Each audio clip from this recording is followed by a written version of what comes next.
পুলিশকে সাধারণ মানুষের শত্রু বানিয়ে দেওয়াটাও এক প্রকার বিভাজন তৈরি করে দেওয়া, যেখানে না আছে পুলিশের দোষ না সাধারণ মানুষের, কিন্তু ক্ষতি আমাদের সবার।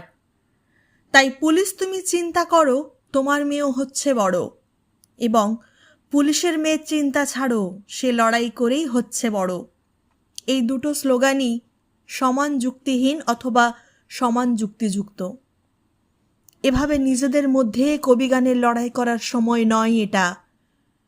আজ মিছিল থেকে যে ঢিল ছুঁড়েছে, কাল সে পুলিশের চাকরি পেয়ে ব্যারিকেডের ওদিকে দাঁড়ালে তবেই নিজের পেশার দায়িত্ব, চাপ, সীমাবদ্ধতা বুঝতে পারবে, তার আগে না। তাই আমাদের নিজেদের মধ্যে এই দূরত্ব একেবারেই কাম্য নয়। আজ প্রতিটি পেশার, প্রতিটি শ্রেণীর মানুষ একে অপরের শত্রু। প্রতিনিয়ত রাগ উপছে পড়ছে একে অপরের ওপর।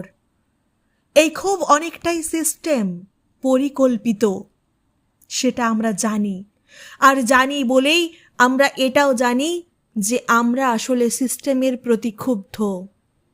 কিন্তু সিস্টেম যেহেতু সামনে আসে না, তাই পুলিশ ঢিল খায়, শিক্ষক মার খায়, ডাক্তার রক্তাক্ত হয়, সব পেশার মানুষ শিকার হয় এক অদ্ভুত ক্ষোভের। মার খায় না শুধু সিস্টেমের চূড়ায় বসে থাকা কিছু মানুষজন, তাদের কিছুতেই কিছু যায় আসে না। তারা আগেও সুরক্ষিত ছিল, এখনও আছে, পরবর্তীতেও থাকবে। এর অন্যথা কোনো দিন হয়নি আর হবেও না। ৩৩ কেন, ৩৩,০০০ বছর পেরিয়ে গেলেও কেউ কথা রাখবে না। গদিতে যেই মহাপুরুষ বা রাজমাতাই থাক না কেন, মিছিলে টিয়ার গ্যাস আর জলের ধাক্কা নিরামিষ থালিতে ঘি আর লেবুর মতোই কমপ্লিমেন্টারি।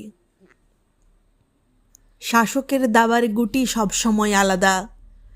আর একটা জিনিস লক্ষ্য করার মতো, সেটা হলো শাসক সবসময় কালো গুটি নিয়ে খেলতে ভালোবাসে।